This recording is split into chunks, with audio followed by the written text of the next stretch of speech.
Hello, Bobby Torres of Frightbox Recording here, and welcome to Home Studio Mixing, Part 1.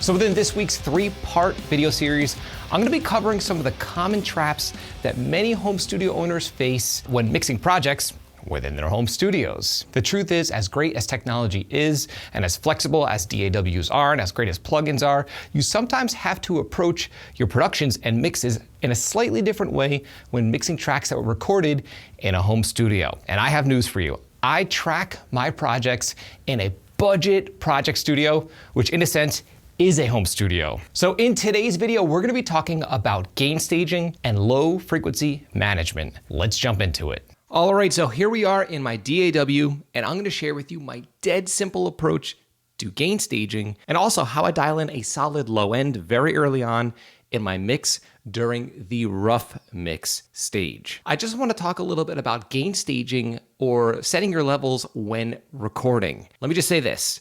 It is not rocket science. All I do when I'm tracking my instruments in my project studio, or any studio for that matter, is I simply do not clip. Let me repeat this. When I'm recording, I'm not too obsessed over the exact level that's coming in. I just make sure that I have enough headroom so I don't clip my actual interface or the preamps on my interface while recording. Now, if you're recording out of a bigger studio and you're using high-end mic preamps where you can actually drive a transformer or a tube, that's a different story, but most of us are not working with this kind of gear. Again, we're recording with a basic interface like I do in my own project studio. And again, all you have to keep in mind is don't record too quietly and don't record too hot, because digital distortion often cannot be removed from the source sound and the sound will be useless. Okay, so I just wanted to get that out of the way. Super simple, gain staging on the way in. Don't clip. So what I have here is a very, very basic rough mix of a production. There is no processing going on outside of high pass filtering. There's no compression, there's no EQ outside of the high pass filters, no send effects, 100% raw tracks. So I'm gonna play the sample back and I'm gonna dive deep and explain to you my approach to gain staging in the mix, because to me, gain staging is most important during the rough mix. Let's take a listen. Across the land, resounds upon my back, to drown myself in a bath of content. Profound sighs, each step more careless than the last. As you can hear, it does not sound like a radio-ready production by any means, but it sounds nice and balanced.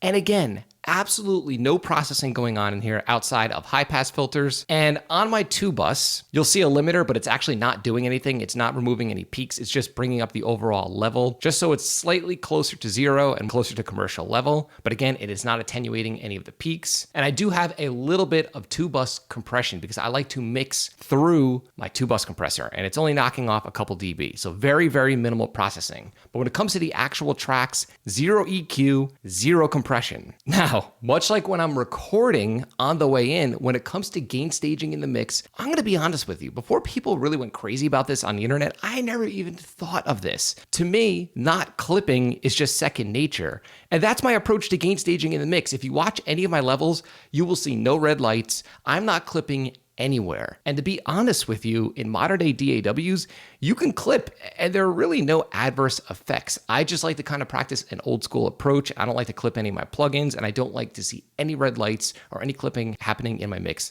at all, at any stage, whether it's my submixes or on the tracks themselves or at my 2-bus. Now, one thing I do like to follow, and this is just habit, it's an arbitrary number, I like to start my rough mix by having my kick drum peak at -18. I'm gonna play the mix back and take a look at the peak level of my kick drum. Across the land, resounds upon my back, to drown myself in a bath of content. So as you can see, it's peaking at around -17, -18, around there. Now, -18 dB digital is 0 dB analog, so for me, that's a nice reference to shoot for. But again, it doesn't really matter. I could choose -10, -8. I just like -18 because it's what I'm used to and it's what I learned back in college. Now, once I have my kick drum level set, I like to base the entire rough mix off of the level of my kick drum. So when I start my rough mix, I start with my kick, I set it to -18, and I build the rest of the mix up around it. There is no magic to this number. People online seem to think that if you're at -18 or -12 or -8, your mix is gonna sound way better. It's not true. What's really gonna create a professional sounding mix is just proper level, panning, solid EQ moves, compression moves, and automation. That's the truth. And that right there is my dead simple approach to gain staging. Now let's talk about the next thing. I mentioned here that these tracks have a bunch of high pass filters. Now the question is, why am I applying high pass filters so early on in the mix? Well, remember, when we hear professional producers talk about setting a raw, rough mix, a lot of times in pro studios, they're tracking with processing on the way in. Now, the reason why I'm bringing this up is a lot of time in our home studios, we are recording 100% raw. This is how I like to record. So because of this, if I go in and dial in my rough mix and set my, quote unquote, gain staging, there's gonna be a ton of unnecessary low end, which is gonna end up eating up headroom on my 2-bus if I don't apply high pass filters in the mix first. Now, if I were tracking out of a high-end studio and recording my overheads with high-pass filters on the SSL engaged, or maybe pre-EQing with an API EQ or a Pultec on the way in, those tracks are gonna be vastly different from what I'm working with here. Again, the production you just heard was tracked out of my budget project studio, 100% raw on the way into my cheapo interface. So when I'm dialing in my gain staging and my basic initial levels, I don't wanna hear a bunch of low end that's just gunking up my mix, and that's not necessary anyway.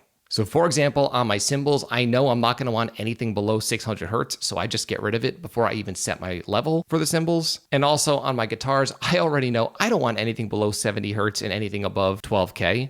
So I just get rid of those frequencies, and then I can get to balancing my rough mix. So again, once more, let's check out the rough mix and see how it sounds.